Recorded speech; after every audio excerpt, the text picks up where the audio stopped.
টানা বৃষ্টিতে ফের জলমগ্ন হলো কলকাতা। মঙ্গলবার ভোর থেকেই প্রবল বর্ষণে শহরের উত্তর থেকে দক্ষিণ, পূর্ব থেকে পশ্চিমের বিস্তীর্ণ এলাকা হাঁটু সমান জলে ডুবে যায়। ব্যস্ততম রাস্তা, বাজার, এমনকি হাসপাতালের সামনেও জমে যায় জল। ফলে স্বাভাবিক জনজীবন ব্যাহত হয়ে পড়ে। গোটা পরিস্থিতির ওপর সরাসরি নজর রাখছেন কলকাতার মেয়র ফেরাদ হাকিম।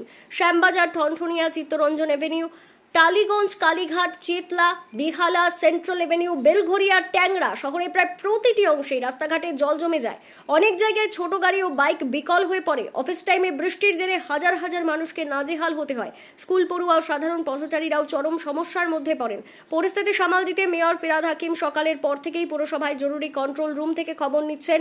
প্রতিটি ওয়ার্ড অফিসার ও বড় চেয়ারম্যানদের সঙ্গে নিয়মিত যোগাযোগ রাখছেন তিনি। মেয়রের বক্তব্য, কলকাতার ড্রেনেজ ব্যবস্থা উন্নত করা হয়েছে, তাই বৃষ্টি থামলেই 3 থেকে 4 ঘন্টার মধ্যে সব জল নেমে যাবে। পুরসভার একাধিক পাম্পিং স্টেশন এখন সক্রিয়ভাবে কাজ করছে। মানুষকে অযথা আতঙ্কিত হওয়ার দরকার নেই। কাশীপুর, আলিপুর, পালবাজার, ধাপা সহ শহরের 20টির বেশি পাম্পিং স্টেশন থেকে জল নিষ্কাশনের কাজ চলছে। প্রায় 200-রও বেশি কর্মী বিভিন্ন এলাকায় মোতায়েন করা হয়েছে।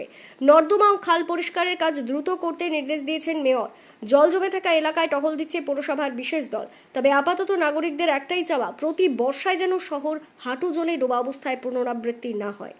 এই জল আমি ছোটবেলা দিয়ে কোনোদিন দেখিনি যে এরকম জল যেখানে আমাদের ওই পাড়ায় জল জমে গেছে, এটা দেখিনি। কারণ আমাদের আদিগঙ্গার পাশে হলো আমাদের পাড়া, শুধু ন্যাচারাল জলটা আদিগঙ্গায় নেমে যায়, কিন্তু সেইখানেও জল জমে রয়েছে। আদিগঙ্গা জল নিতে পারছে না, পুরো ভরে রয়েছে। এটা আমি ছোটবেলার থেকে দেখিনি।